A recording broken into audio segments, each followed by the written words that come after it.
Hey love, welcome back to my channel feel the universe 369 tarot. कैसे हैं आप लोग? आई होप आप सब खुश होंगे, अपने लाइफ को अच्छे से डील कर रहे होंगे और अच्छे प्लानिंग्स बना के आगे बढ़ रहे होंगे। सो गाइज, आज की जो रीडिंग है वो टॉरस ज़ोडिएक साइन के लिए है। टॉरस मतलब कि वृषभ राशि वाले आप लोगों के नेक्स्ट 10 डेज़ कैसे जाने वाले हैं। ठीक है, सो बिना किसी तरीके से स्टार्ट करेंगे। सो जब तक मैं कार्ड्स निकालूंगी आप लोग यूनिवर्स से प्रे करेंगे, उनसे बोलेंगे जो आए आपके लिए आए। और गाइस, अगर आप लोगों का टॉरस साइन नहीं भी है बट आप लोगों की जो है बर्थ चार्ट में टॉरस का इन्वॉल्वमेंट है तो ये रीडिंग अगेन आपकी हो सकती है। ठीक है, सो बिना किसी देरी के स्टार्ट करते हैं।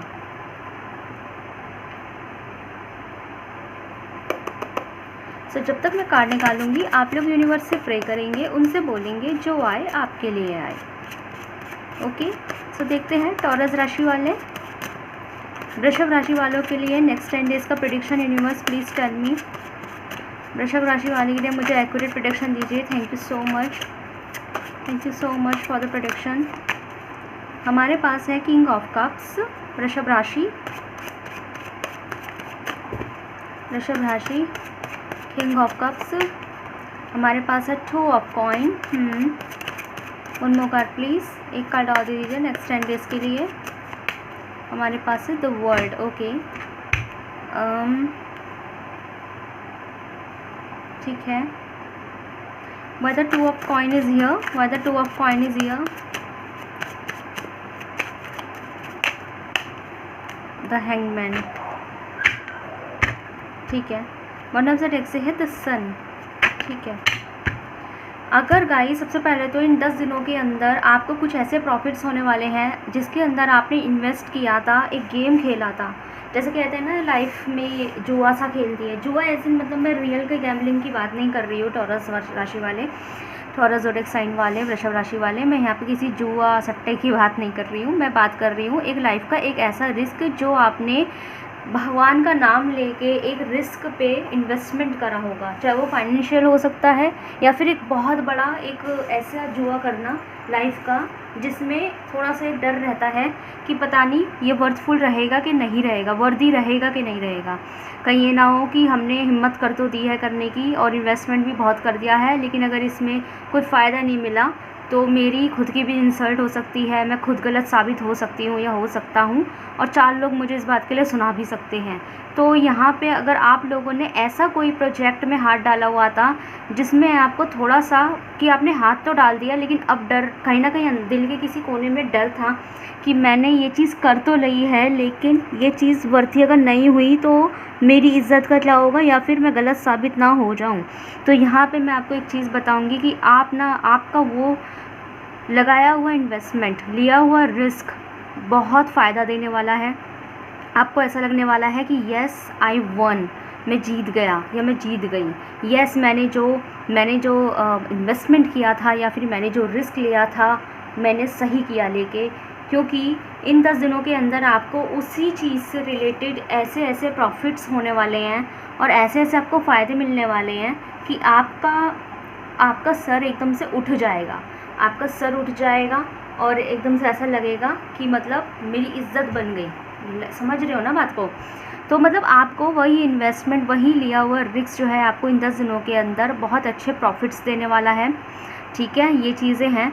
और आप क्या करेंगे, जैसे ही आपको ये प्रॉफिट्स मिलेंगे, जैसे ही आपके हाथ में प्रॉफिट आएगा इन 10 दिनों के अंदर, तो 11वें दिन आप ये बात मुँह से कह के बताएंगे कि मुझे डर लग रहा था जब मैं इन्वेस्टमेंट कर रहा था या कर रही थी, मुझे बहुत डर लग रहा था लेकिन मैंने हिम्मत करी। मतलब अब दूसरों को भी मोटिवेट करेंगे कि भाई देखो मैंने हिम्मत करी है, हिम्मत तो करनी पड़ती है।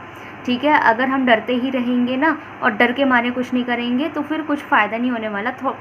कभी रिस्क लेना पड़ता है, तो अब दूसरों को भी मोटिवेट करेंगे क्योंकि आपको उसमें इतना बेनिफिट होगा कि आपको ये समझ में आएगा कि मेरा रिस्क लेना वर्थ इट रहा है। ठीक है, तो इस तरह की यहाँ पे एनर्जी है। अच्छा, आप लोगों को कुछ स्पेसिफिक लोगों के लिए यहाँ पे 21% लोग यहाँ पे ऐसे हैं जिनको कहीं बाहर जाना पड़ सकता है। आपका ट्रैवल भी इन्वॉल्व हो सकता है आप ऑलरेडी बाहर रहते हैं।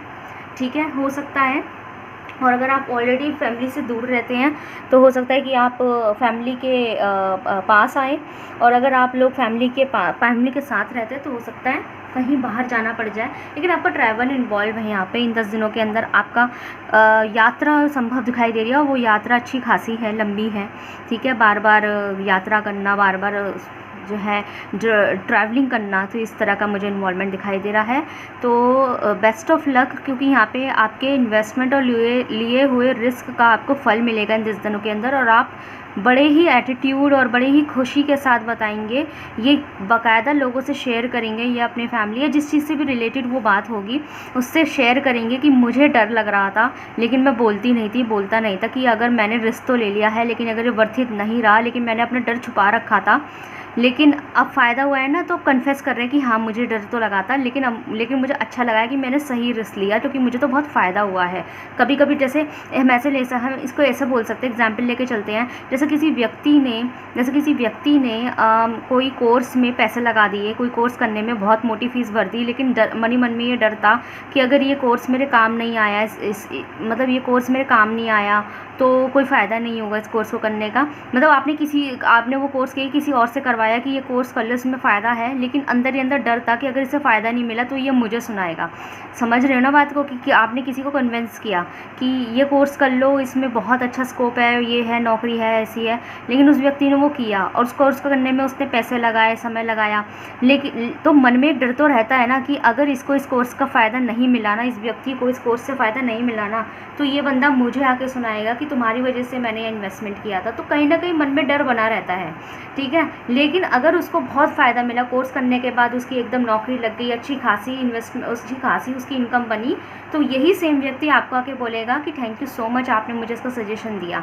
तो आपको उस टाइम कैसा फील होगा कि वाओ, मैंने जो इन्वेस्टमेंट किया था अंदर अंदर डर ज़रूर लग रहा था, लेकिन वो वर्थ इट रहा है, फ़ायदा मिला है, ठीक है। तो वो बंदा आके बोल रहा है कि थैंक यू सो मच, 4 लोगों को बता रहा है कि इनकी वजह से मैं आज कुछ हूँ, इन्होंने कहा था मुझे कोर्स करने के लिए, इन्होंने मेरी फ़ीस भरी थी। समझ रहे हैं ना बात को। तो इसी टाइप का ही ऐसा कुछ है कि आपने कुछ ऐसा रिस्क उठाया है कि मन में आपके डर भरा हुआ था कि अगर ये वर्थ इट नहीं रहा तो इस चीज़ का सबसे ज़्यादा खामियाजा मुझे ही भुगतना पड़ सकता है, लेकिन आप उसमें जीतते हुए मुझे दिखाई दे रहे हैं। इन 10 डेज़ में ही आपको उस चीज़ का ऐसा प्रॉफिट दिखाई देगा कि आप खुद बल्कि एटीट्यूड में आके बोलेंगे कि देखा, इसलिए मैंने रिस्क लिया था, क्योंकि मुझे कहीं ना कहीं अंदाज़ा था कि ये फ़ायदा देने वाला है या देने वाली है, ठीक है। तो इस तरीके के यहाँ पे एनर्जीज़ है। 10 डेज़ काफ़ी इंटरेस्टिंग जाने वाले हैं वृषभ राशि वाले। सो देखते हैं आप लोगों के लिए उचित गाइडेंस क्या है। Let me shuffle the card.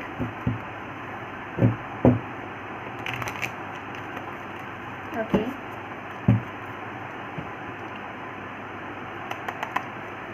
सो देखते हैं आप लोगों के लिए गाइडेंस। प्लीज़ मेरे व्यूअर्स के लिए गाइडेंस दे दीजिए। ओके, हमारे पास है ट्रस्ट। आपको खुद पे ट्रस्ट करना है। हो सकता है, मैंने कहा ना कि आपके अंदर थोड़ी ये इनसिक्योरिटी है, कहीं ना कहीं डर भी लग रहा है कि मैंने ये कर तो दिया है, अगर इनको फ़ायदा नहीं मिला तो सबसे बड़ी हार खुद अपनी ही हो जाएगी, क्योंकि सजेशंस आपके ही थे, ठीक है। तो आपको खुद पे बिलीव रखना है, खुद पे विश्वास रखना है, और दूसरों को भी यही बोलना है कि बिलीव रखो, धैर्य रखो, विश्वास रखो, ठीक है। तो ये 2 कार्ड आगे ले लेते हैं। दूसरा एक चीज़ और कि आपको ना बिल्कुल ऐसा फील नहीं करना है कि जैसे कि आज आपको बहुत मिला लेकिन कल नहीं मिल पाया, तो इसका मतलब ये नहीं है कि परसों भी नहीं मिलेगा। परसों हो सकता है फिर मिलना शुरू हो जाए। तो आपको इस चीज़ से बिलीव रखना है, थोड़ा सा कंप्लीशंस पे बिलीव रखना है, थोड़े से अपने एंगर इश्यूज़ और एटीट्यूड को कंट्रोल करिएगा आप। एटीट्यूड मतलब कि बार बार कह के बताना, मैंने तो कहा था, मैंने तो ये किया था, मैंने तो वो किया था, उस चीज़ को क्रेडिट लेने के चक्कर में एटीट्यूड दिखाना कि मेरी वजह से है। जैसे कि मैंने कहा ना कि आपको जो आपने इन्वेस्टमेंट, ये अपने आप आगे गिरे हैं तो ले लेंगे, है ना। वैसे मैं ले नहीं रही थी पर अपने आप आ गए, आप ही के सामने अपने आप गिरे हैं। तो मैं आपको एक रिकमेंडेशन देना चाहती हूँ। तो सबसे पहले तो रिकमेंडेशन देती हूँ कि अगर आपको ऐसा हो सकता है कि जैसे लोग आपको बोले, आपने जो भी रिस्क लिया है या इन्वेस्टमेंट किया है कहीं कहीं पे आपको वहाँ फ़ायदा मिले और दूसरों को भी फ़ायदा मिले, और वो आके बोले कि अच्छा हुआ आपने मेरी मदद करी, तो आपको वो एटीट्यूड नहीं बना लेना है कि देखो मैंने तो पहले ही कहा था, देखो मेरी वजह से हो गया, ये वाला इस तरह का ईगो नहीं दिखाना, वरना ये चीज़ आपकी पर्सनैलिटी पे गलत इम्पैक्ट दे सकता है। ठीक है। दूसरा, पुरानी चीज़ें, पुरानी गलतियाँ नहीं गिनानी है किसी की। जैसे कि अगर आपको कुछ फ़ायदा इस चीज़ से होता है, जो भी आपने रिस्क लिया है लाइफ में, उसमें अगर आपको फ़ायदा होता है और अभी आप डर रहे हैं कि पता नहीं होगा फ़ायदा कि नहीं होगा, लेकिन किसी से शेयर नहीं कर रहे उस डर को, लेकिन 10 दिन में तो आपको फ़ायदे ही फ़ायदे दिखाई दे रहे हैं, तो उन फ़ायदों के बाद पुरानी चीज़ें पुरानी चीज़ें फिर से रिपीट करना कि देखो हमने इन्वेस्टमेंट कर दिया, तो देखो रिस्क लिया तो हो भी गया, तुम तो रिस्क भी नहीं ले रहे थे, तुम्हें रिस्क लेना चाहिए था, ये रिस्क तुम पहले ही ले लेते तो अब तक हो जाता, देखो अब मैंने लिया तो हो गया। तो पुरानी गलतियाँ गिनाना कि पहले क्यों नहीं किया, वो चीज़ मत करना, ये आपकी पर्सनैलिटी को रॉन्ग इम्पैक्ट दे सकता है। ये कार्ड अपने आप आके गिरे थे। आपको अपने मैच्योरिटी लेवल को बनाए रखना है, अपने एंगर इश्यूज़ को भी कंट्रोल करना है, आप में क्वालिटी है चीज़ों को अच्छे से हैंडल कर लेने की, कन्विंसिंग पावर आपके अंदर बहुत अच्छी है, तो उस चीज़ को बनाए रखिएगा। ठीक है। और खुद को भी समझे और जब दूसरों को भी समझे। अगर दूसरों ने अगर कोई गलती कर दी थी या वो डर के मारे रिस्क नहीं ले रहा था, आपने रिस्क लिया तो आपको फ़ायदा मिला, फिर दूसरों को ये कहना कि तुझे भी ले लेना चाहिए था, देख मुझे तो मिल गया, तो ये दूसरों को नीचे दिखाने वाली बात हो जाती है। ठीक है। मतलब दूसरों में कमियाँ गिनाने वाली बात होती है। तो आपको ये चीज़ ना करने के बजाय दूसरे के भी मेंटल थॉट को मद्देनज़र रखते हुए आपको अंडरस्टैंडिंग रखनी पड़ेगी कि भाई अगर दूसरे ने रिस्क नहीं लिया तो वो उसका हो सकता है, वो उसकी इनसिक्योरिटी, उसका भी कोई रीज़न ही होगा कि उसने क्यों नहीं लिया रिस्क। ठीक है। आपने लिया तो वो आपका अपना पर्सनल ओपिनियन है, लेकिन अगर दूसरे ने नहीं लिया रिस्क तो उसका अपना पर्सनल ऑब्जर्वेशन है। तो आपको अपनी अंडरस्टैंडिंग भी रखनी है, आपको दूसरे की भी अंडरस्टैंडिंग रखनी है। ठीक है। तो आई होप आपको समझ में आ गया होगा। बॉटम से डेक से आया है टर्निंग इन। सो यहाँ पे आप लोगों को जो भी प्रॉफिट्स होंगे ना, तो इसको ही अंत नहीं समझ लेना है कि अरे अब तो हो गया, अब तो मैंने भी वही चीज़ बोली कि अगर आज 100% का फ़ायदा है तो हो सकता है कल 10% का फ़ायदा हो, है ना। तो इससे ये नहीं जज कर लेना है कि कल 10 हुआ है, परसों 10 हुआ है, तो नरसों तरसों परसों जो भी है आगे के और आने वाले दिन भी 10 ही रहेगा। हो सकता है आज 100 है तो कल 10 है, हो सकता है परसों 200 ही हो जाए। ठीक है। तो इतना हिसाब आपको रखना है, मतलब इतना ट्रस्ट बना के रखना है। ठीक है। सो वृषभ राशि वाले, कैसी लगी आपको रीडिंग? अगर आपसे रेजोनेट हुई है तो मुझे कमेंट सेक्शन में ज़रूर से बताइएगा। वीडियो को लाइक कीजिए, चैनल को सब्सक्राइब कीजिए। मिलते हैं नेक्स्ट वीडियो में। Thank you so much for watching.